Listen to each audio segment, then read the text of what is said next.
Hi, I'm Laura Flanders of The Laura Flanders Show. Watch every week on Free Speech TV, Link TV, YouTube, or if you're in New York, CUNY TV. Prefer to listen? Subscribe to the free podcast at lauraflanders.org. I end every week with a commentary. I call it the F word. Here's this week's.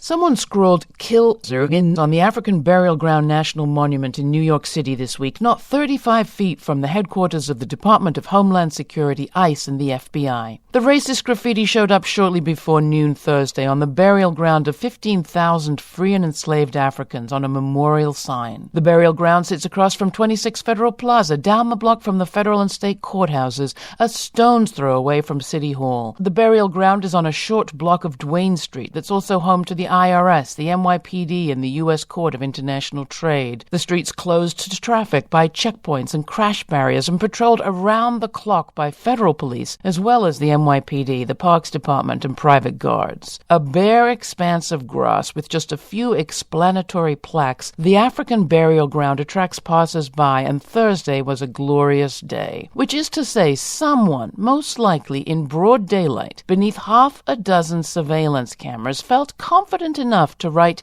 "Kill" in capital letters on what has got to be one of the most highly policed blocks in the world. Who? Will we ever know?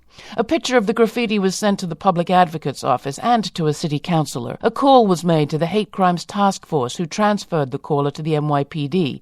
They have a precinct office a few feet away. The federal police are aware of the situation, I was told. Still, as far as I know, only one photograph exists that is not in official hands, and no other press report has so far appeared. The marker was almost immediately cleaned off. A somber African-American Parks employee did the assiduous job. It's protocol, I was told by his boss. Protocol to make anti-black hate disappear? This very week, researchers at the Brennan Center released a paper on the government's approach to hate crimes.